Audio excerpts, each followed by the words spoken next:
अस्सलाम वालेकुम वरहमतुल्लाहि वबरकातुहू। सल्लु अलल हबीब सल्लल्लाहु अला मुहम्मद सल्लल्लाहु अलैहि वालिहि वसल्लम। अल्लाह अज़्ज़ा वजल आप सब पर अपना खास करम फरमाए, दोनों जहानों की भलाइयाँ अता फरमाए, खुशियाँ अता फरमाए, हर दुख और तकलीफ से महफूज रखे।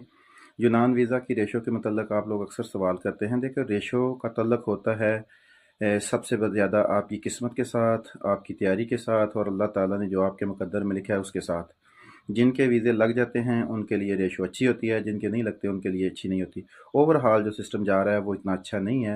एम्बेसी में जो वीज़े लगने की तादाद है वो इतनी ज़्यादा नहीं है।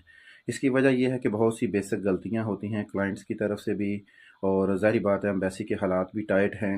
हर बंदे को तो वीज़ा मिलना नहीं है, और फिर इसमें फिर बहुत से ग्रुप वीज़ाज होते हैं, और फिर हर ग्रुप में भी हर बंदे का वीज़ा नहीं लगना होता। तो ये सारी चीज़ें मैटर करती हैं, और सबसे ज़्यादा मैटर करता है कि अल्लाह अज़्ज़ा वजल ने आपके मुकद्दर में जहाँ का रिज़्क़ लिखा है वहाँ ही आपने जाना है। तो लेकर हमारा काम है स्ट्रगल करना, मेहनत करना, कोशिश करना, और अपनी फ़ाइल को, अपने इंटरव्यू को, अपने तमाम मामलात को अच्छे तरीके से हैंडल करना, और अल्लाह के साथ अपने रिश्ते को मजबूत रखना, और ये तमाम चीज़ें अल्लाह पे छोड़ देना। इंशाल्लाह कामयाबी ज़रूर आपके कदम चूमेगी। मेहनत करें, स्ट्रगल करें, ताकि आपके ज़हन में ये ना आए कि मैंने मेहनत नहीं की। अच्छे तरीके से अपने हर चीज़ को मैनेज करें, इंशाल्लाह कामयाबी आपके कदम चूमेगी अल्लाह के फजल से।